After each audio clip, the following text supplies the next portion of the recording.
Watching NASCAR Cup qualifying on Fox, sponsored by the Ford Hall of Fans. Are you the world's greatest NASCAR fan? Here's your chance to prove it. Go to NASCAR.com/Ford. The Wood Brothers Ford of Paul Menard among those waiting to qualify. There were some small cuts in the right side tires of Kevin Harvick's car as he went through the debris. So they're going to change those before he goes out to make a lap to qualify. And let's ride and listen.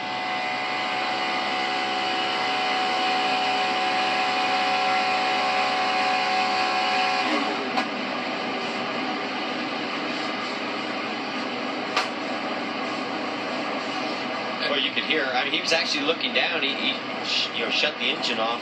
He was actually looking down when he hit that piece. I'm pretty sure that's what that sound was. And see, Mike, that's a good example of why NASCAR has to throw cautions. You heard the crew chief there, Rodney Childress, say a couple small cuts in the tires. The pieces Kevin didn't even see, but he ran over them. So that's why they have to throw cautions sometimes when we say, what's that caution all about? It wasn't that big a deal. And you see here, that small cut turns into a big cut. At 200 miles an hour, that can become a very big deal. Yes, sir. So the track has been cleared and is open once again for qualifying as work continues on Kevin Harvick's and Ty Dillon's car. Among those yet to qualify. 28 drivers have had a chance at the track so far. You see Dillon standing, arms akimbo, arms folded, frustrated, as Matt Borland and his crew try to get his Germain Racing Chevrolet to get fired back up here.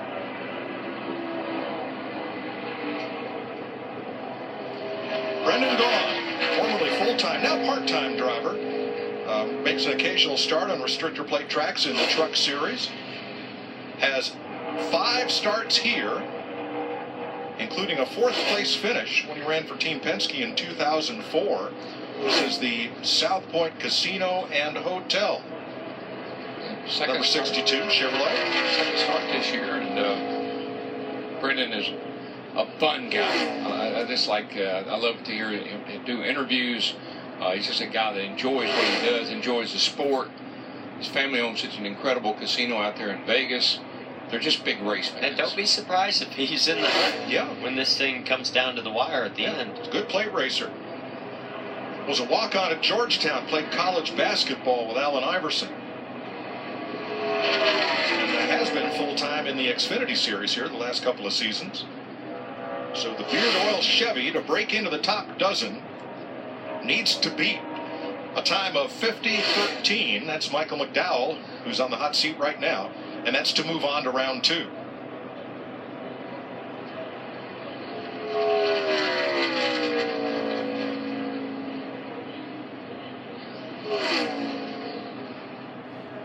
Gone 19th out of 50-76. That's not look, that's 19th right now. That's a respectable lap for that young man. Here is your Daytona 500 winner, Austin Dillon from Welcome, North Carolina. This is the Dow Scooper Cat Chevrolet, hoping to scoop up his 2nd win of the season.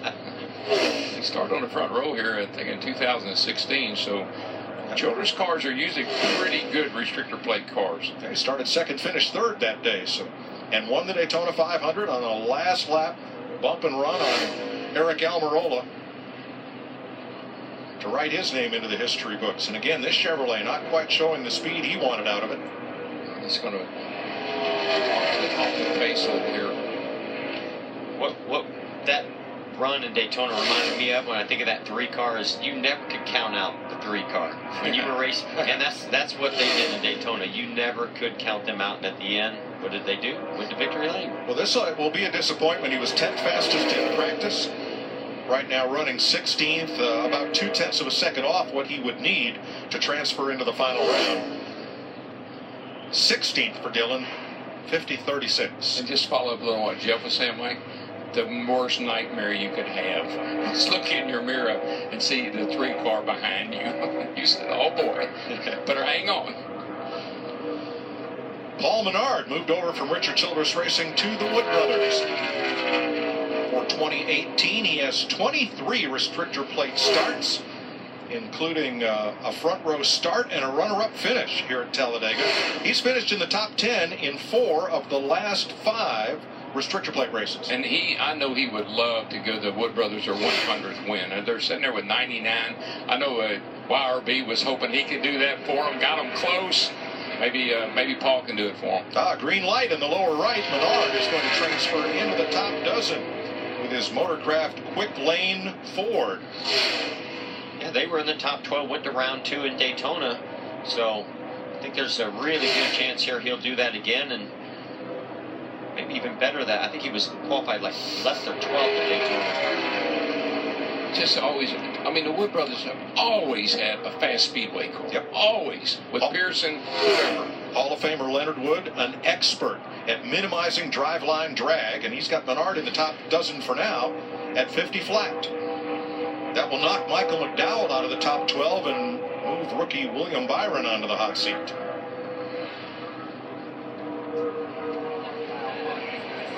There's Matt Borland, the crew chief, taking a mark from driver Ty Dillon and trying to get it done so they can qualify. They are wiring and unwiring and rewiring. Denny Hamlin for Joe Gibbs Racing in the FedEx Toyota. He spent his entire career with Coach Gibbs, beginning here in May of 2006. That's 24 restrictor plate races with 1 second row start and a victory here in this race in 2014. Started on the front row in Daytona, so I definitely expect him to flirt with maybe being on the front row again this year at Talladega. He's got 2 plate wins. I tell you, when he beat Martin Truex there a couple years ago at Daytona in the 500, that was about as exciting as it could get. That was a close finish. Hamlin needs to be under 50 seconds to be comfortable to move on to the second round, and he is 49.82. That is 3rd fastest, and it bumps William Byron out of the top dozen. Nice run for Hamlin. Puts Jimmy Johnson on the hot seat too, so surprised. Thought we'd see a little bit more speed. Bowman is 8th fastest in the 88 car. I think he's safe, but I'm not sure if 48 is going to hang in there or not. Kyle Busch has 1 more season in the Cup Series than his teammate Hamlin. He started in 2005 for Rick Hendrick, but he's been with Joe Gibbs since 2008. Has 1 Talladega victory, and he's looking for his 4th win in a row at a racetrack where drivers call this the lottery.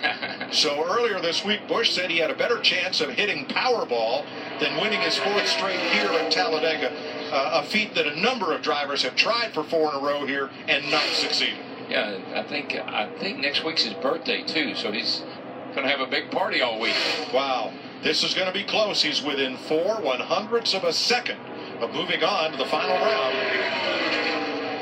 Is he going to make it? Seeing that wind really pick up right now and change directions might be affecting some of these cars like Kyle Busch.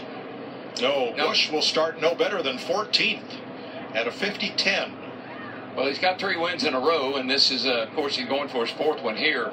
And 500 miles, got a long time to get it done. So Jimmy Johnson holds on to the 12th spot for now. Ryan Newman, look at that Caterpillar Chevrolet skewed to the left to get that rear spoiler out of the air. Newman, when he drove for Team Penske, won a pole 1 out of every 4 times that we qualified for quite a long stretch, but he's never had one here. 2nd is the best he's started at Talladega. I remember when he won the Daytona 500 and his teammate Kurt Busch pushed him to the win, and that was an exciting day for him and Roger Penske. What a great day that was. 16 years he's raced at Talladega, now trying to move into the final round. Just remember, first lap he has turned in this backup car, this Luke Lambert number 31 car. It'll be the same with Jamie McMurray, Ty Dillon, of course, as well as Daniel Suarez. Going to be close for the Caterpillar Chevrolet. Jimmy Johnson on the bubble at 50.06. Mike, I've been watching the flags. I don't believe the wind is affecting these cars very much because it's kind of a crosswind. It's blowing across the racetrack, not really headwind or tailwind. And Johnson stays safe for the moment. Newman, 14th at a 50-10. All right. right, let's. Now for something plaid. Let's try this again. Kevin Harvick in the Busch Beer flannel. Ford, number 4. Will have a second try here. 1 Talladega pole and 1 victory, both when he was driving for Richard Childress. Oh boy, green light already. Well, this thing, think about it. He ran a lap. They got to cool it down. They put 4 tires on it. They worked on it. I mean, it's like getting a second chance. All right, we'll change the interval here once again to the top spot. And he is faster than Kurt Busch, his teammate, right now. Darrell, as long as they got the water cool, those hubs, the transmission, the running gear, it has heat in it, which is good for when it comes for friction or drag. Well, yeah, this is the ideal conditions right here for this car. An unfortunate situation turned into a good one. I think he's going somewhere, boys. All right, nice and easy coming in. Nice and easy. Top of the chart. Going to the top. 49.29 for Kevin Harvick. Puts 2 Fords out front. That's his Rodney Childers. Yeah. Smart kid. Former late model racer himself. I raced against this guy. He was a pretty good driver. Martin Truex, the defending series champion, will make his 27th Talladega start tomorrow. He has 1 pole here in the fall of 2016 for Furniture Row Racing. And he hadn't won a plate race. Isn't that something? Came within inches of winning that Daytona 500 that Denny Hamlin won. But no plate wins yet. Hadn't won a short track race either. That didn't keep him from winning the championship, however. No, sir. He's the king of the mile and a half. We know that. Now, that's not him blocking the sun. You know, anything you can do with your hand, deflect a little air. It's crazy how these teams are so precise and wanting to get every 100, 1,000 of a second out of the car. Bubba Wallace on the bubble, 50.05. Pretty nice run by this 78 car, guys. Not bad at all. Truex moves on to round 2, 49.69. Very quick. Nice job. That bumps Bubba Wallace and moves Paul Menard onto the hot seat. Only 2 Toyotas in the top 10. Truex there and Hamlin. Eric Jones, last year's Rookie of the Year. Michigan driver in the XYO Network Toyota. This will be his 3rd Cup start at Talladega. Big fan of this kid. As you all know, I like him. I think he's got a great future. Going to win some races. Got to tighten up one thing. Got to close the deal. Looking very good for qualifying here. 4 top 10 finishes this season. 4th at Texas, his best. But in 4 of his 5 plate races, he did not finish due to accident. Finished 9th in the other one. That was July at Daytona last year. And those kind of things, Mike, are learning experiences. Where to go, where not to go. I see a wreck, don't go here now. I know to go here. I know where to go. I can go there. I think that's something that Eric is kind of experiencing. When he gets that figured out, watch out.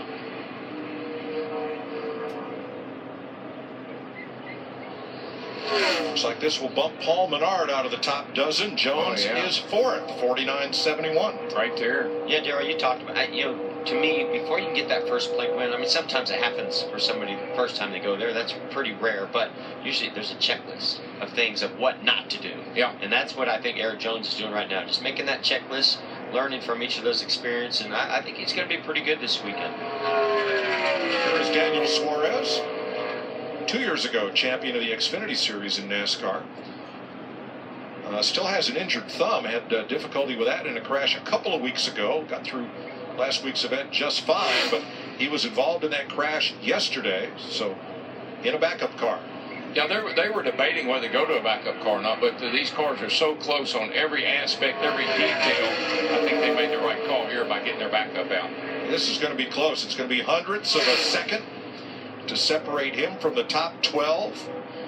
Now, some of this is the temperature of the engine. Sometimes if you run a little bit too much tape, it'll start to get a little bit too hot, and you might lose a little bit of power. It could be a little bit of that wind as he's turning into turn 3, maybe a little bit of headwind there, but it's coming back. It's coming back here. Yeah, the car looked like it might have been a little tight through the corner because he lost speed as he went through the corner. He gained it back off the corner to the start-finish line.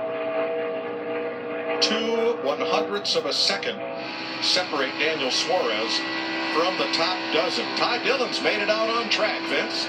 Well, that engine firing was certainly sound to their ears that they wanted to hear. It was a cut in the wire inside of the wiring harness that was the problem. The wiring harness that connected to the ECU. Inside that harness, one of the wires had a cut in it, was prohibiting power from getting to the ECU. As one of the ECR techs told me, it's like finding a needle in a haystack, but they managed to find it. And here's Ty Dillon in that backup car. By the way, you guys were asking about, is this the same engine that was in their primary yesterday? It is not.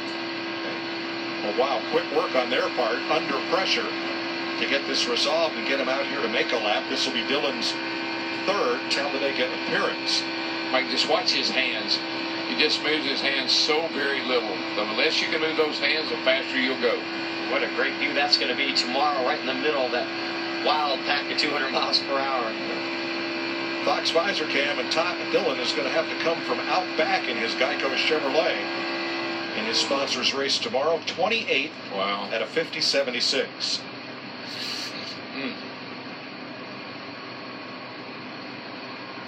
Fastest car in practice yesterday, but that's all for naught, because today's what counts. Well, and all that, was mainly drafting. A lot of those top speeds, we saw cars were in pretty big packs. Now, Jamie McMurray was fastest in practice yesterday. They were the two fastest. In his DC Solar Chevrolet for Chip Ganassi Racing. This will be his 32nd Talladega start. He has a front row start here and 2 victories.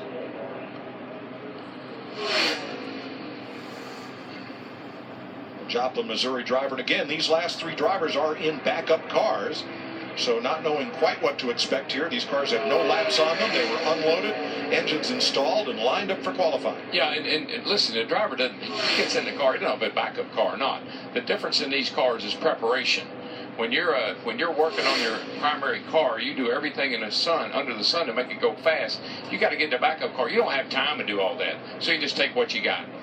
David Reagan waiting to see if he will transfer, and that looks like it will happen, as McMurray's backup car clocks in 27th at a 50.47. So David Reagan will be among the 12 drivers who will transfer to the final round, and they'll run for the Busch pole. But Boyer's happy. He held up for 10th, and Ricky Stenhouse for 9th. They will trade their helmets for microphones later this afternoon for the Fox Xfinity race. Yeah, the Monster Energy guys couldn't be in the race today, so they're just going to cover the race today. Okay. Kevin Harvick fastest, round 1.